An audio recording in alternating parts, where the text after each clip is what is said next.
내가 마음을 활짝 열고 풍요를 받아들이면 어떻게 된다고요? 내가 그렇게 찾아 헤매고 나에게 오길 바랬던 부가 거꾸로 나에게 찾아올 것이다.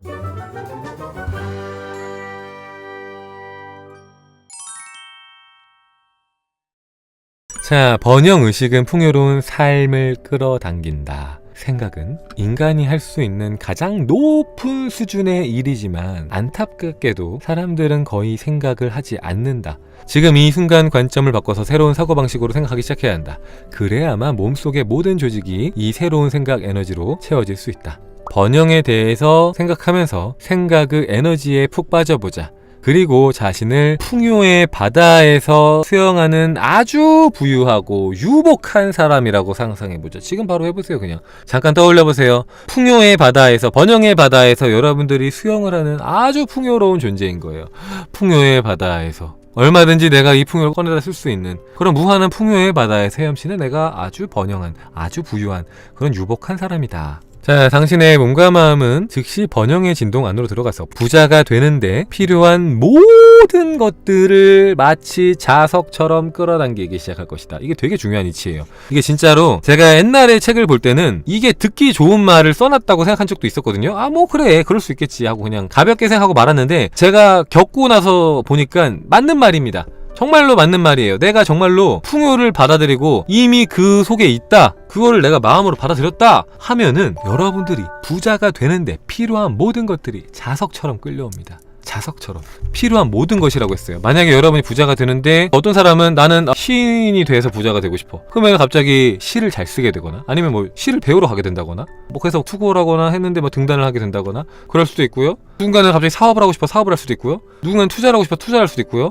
누군가는 뜬금없이 로또를 사야겠다는 생각이 들어서 로또를 살 수도 있고요. 그 방법은 몰라요. 하지만 어쨌든 간에 여러분들이 바라는 만큼의 풍요를 누릴 수 있는 가장 빠르고도 가장 좋은 방법이 여러분의 삶에 자동으로 펼쳐질 거란 뜻입니다. 그 방법이 꼭 막 정해져 있는 게 아니라 어떻게 펼쳐질지까지는 모르지만 가장 빠른 방법으로 이루어질 것이다. 가장 빠른 방법. 필요한 모든 게 주어질 거예요.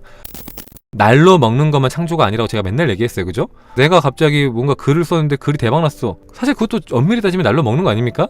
어떤 사람은 글을 100번을 써도 성공을 못하는데 내가 책을 한 권 냈는데 그 한 권 때문에 난 대박나고 스타덤에 올랐어. 로또 1등 당첨이랑 다를 게 없는 거. 오히려 더 좋지. 지속 가능한 성공이니까. 그죠? 어떻게 내가 부자가 되고 내가 원하는 것들을 누릴지 모르지만 그렇게 오랜 시간이 걸리지 않을 거고요. 그 과정에서 필요한 것들은 자동으로 끌어당겨 올 겁니다. 그래서 여러분들이 들어야 될 말이 있으면은 누군가 갑자기 나타나서 말을 할 거고요. 여러분도 모르게 그거를 행동으로 옮길 거고요. 뭔가 사야 되면 살 거고요. 팔아야 되면 팔 거고요. 어느 장소에 가야 되면 갈 겁니다. 자동으로 그렇게 될 거예요. 근데 그렇게 하려면 어떻게 하라고요? 결과에 머물러야 한다. 풍요 속에 머물러야 한다. 이걸 아셔야 된다는 거죠. 저는 사업을 통해 부자가 될 거예요. 투자를 통해서 부자가 될 거예요. 이게 아니라 풍요 자체에만 머무세요. 월 1억 이런 거 생각하지 마세요. 그런 단위 막 생각하면서 한계 정하지 마시고 얼마든지 할 수 있는데요. 그것보다는 당장에 풍요를 떠올리시고 그리고 사실 이제 책에 나오지만 이거는 제가 책을 안 읽고 그냥 설명을 할까 싶은데 이 책에서 굉장히 중요한 부분이 나오는데 굉장히 중요한 게 뭐냐면은 그래, 그래서 얼마 벌 건데가 나와요. 그래서 얼마를 창조할 건데가 나오거든요. 근데 이거는 제가 책을 일일이 읽진 않고 어차피 제가 여러분한테 맨날 얘기했던 내용이에요. 어떤 내용입니까? 저는 100억 부자가 될 거예요. 1000억 자산가가 될 거예요. 뭐 1조 자산가가 될 거예요. 이런 거 하지 말라고 했죠. 이런 거 하지 말라고 했어요. 그런 거 하지 말고 어떻게 하라고 했죠? 정말로 나한테 필요한 돈을 계산해 보라고 했죠. 정말로 필요한 돈을 계산해 보는 겁니다. 근데 정말로 필요한 돈은 뭐냐면은 내가 정말로 해보고 싶은 것들, 그러니까 단순하게 비싸니까 해보고 싶은 거 말고 내가 정말로 이거 해보고 싶어, 재밌을 것 같아, 다 상상해 보는 거예요. 예를 들면은 나는 슈퍼카를 7대 갖고 싶어. 그래서 월화수목금토일 다른 차를 타고 싶어. 그리고 그 7대의 차를 여유있게 주차할 수 있는 정말 좋은 아파트에 살고 싶어. 뭐 이런 게 소망이 될 수도 있잖아요.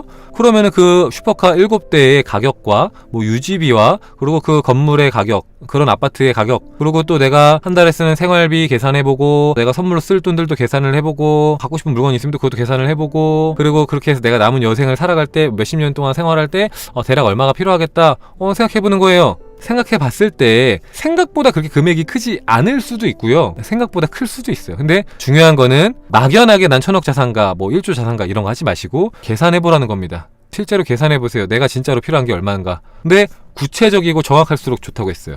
구체적이고 정확할수록 좋습니다. 잘 아셔야 되는 게 뭐냐면 여러분들이 뜬금없이 맨날 뭐 100억이니 200억이니 막 말하잖아요. 그렇게만 생각할 게 아니에요. 사실은 여러분들이 한 40억만 있어도 죽을 때까지 굶어 죽을 일 없어요. 그거 아셔야 돼요. 대략적인 수치인데요. 40억만 있어도 여러분들이 만약에 40억을 은행 이자만 받고 생활을 해도 굶어 죽을 일 없어요. 여러분들이 돈을 땅에다 버리지 않는 이상은. 그러니까 여러분들이 생각한 것보다 생각보다 그렇게 엄청나게 많은 돈이 필요하지 않을 수 있다는 걸 먼저 아셔야 되고, 그리고 내가 얼마만큼 돈이 필요한지 한번 계산해 보는 것도 필요하고, 그리고 그 돈이 무조건 써서 없앨 생각만 하는 게 아니죠. 그죠? 어느 정도 돈이 있으면은 자동으로 돈을 불러오게 할 수 있는지도 생각해 볼 필요가 있고요. 이런 생각들 하나하나가 여러분들을 진짜 부자로 이끌어주는 겁니다. 단순히 100억 부자예요, 1000억 부자예요, 이거는 망상에 불과하고요. 현실이 되지도 않고요. 구체적으로 가야 돼요. 구체적이고 디테일하게. 그러면 얼마든지 할 수 있어요. 얼마든지. 그 정도 풍요 얼마든지 할 수 있어요. 몇십억만 있어도 여러분들 월 1000만원씩은 이자로만 따박따박 나올 수 있어요. 따박따박. 월 1000만원 따박따박 나오면 여러분들이 뭐 그렇게 사치스럽게 생활하지 않는 이상은 사실 뭐 죽을 때까지 굶어 죽을 일 없잖아요. 사실. 그죠? 그러니까 그런 걸 한번 생각해 보세요. 그러면은 내가 그렇게까지 큰 금액을 창조하지 않아도 되겠다는 생각이 들면 오히려 더 쉬워질 수도 있어요.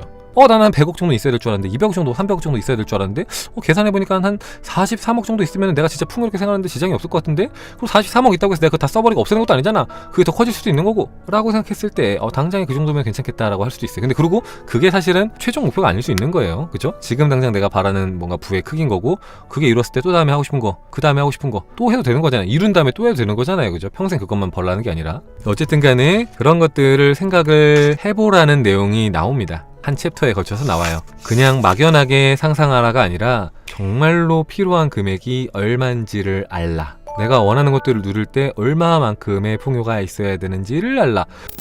근데 제 경험상 항상 느끼는 거는, 제가 바라는 걸 할 때 더 큰 풍요가 있어야 된다고 생각을 했는데 생각보다 그렇게까지 풍요롭지 않아도 할 수 있는 것들이 많다고요. 생각보다. 그리고 자세히 알아보면 알아볼수록 길은 여러 개예요. 길은 여러 개라고요. 뭐 예를 들어서 순간에 저는 20억짜리 집에 살 거예요 할 때 20억을 일시불로 사갖고 20억짜리 집에 사는 상상들을 보통 많이 하시는데, 보통은 이제 우리가 뭐 집 같은 거 살 때 대출 끼고 사잖아요. 그죠? 그러니까 부자들은 많은 걸 생각을 하거든요. 많은 걸 계산하고 생각합니다. 그러니까 예를 들면 차를 하나 살 때도 비싼 차를 사면은 뭐 3억짜리 차를 사요. 그러면은 누군가는 3억을 일시불로 사는 사람도 있지만, 누군가는 선납금으로 뭐 5천만 원이나 1억 정도 넣고 나머지 2억은 리스로 해갖고 그냥 매달 다달이 내기도 해요. 그러면 이자를 내잖아요. 근데 그렇게 왜 하냐? 내가 2억을 들고 있으면은 2억으로 4억도 만들 수 있고 6억도 만들 수 있다는 자신감이 있으면은 그렇게 해요. 그러니까 내가 번 돈을 그냥 무조건 써버린다고만 생각하면은 되게 많은 돈이 필요할 수도 있는데, 내가 돈이 어느 정도 있으면 그 돈을 또 일정 부분은 굴리면서, 돈이 돈을 부르기, 아까 말했죠. 순환이라고. 그게 순환입니다. 순환을 시킨다고 하면은 내가 생각한 것만큼 그렇게 어마어마한 돈이 필요한 건 아닐 수도 있겠다라는 걸 알아야 돼요.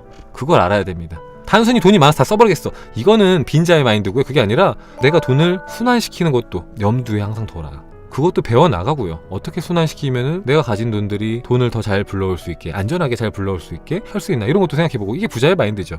부자의 마인드. 지금부터 생각해야 돼요. 돈이 생긴 다음에 아니라 지금부터 해야지 나중에 돈이 많아진 다음에도 기꺼이 굴리면서 순환시키면서 내가 풍요를 누릴 수 있습니다.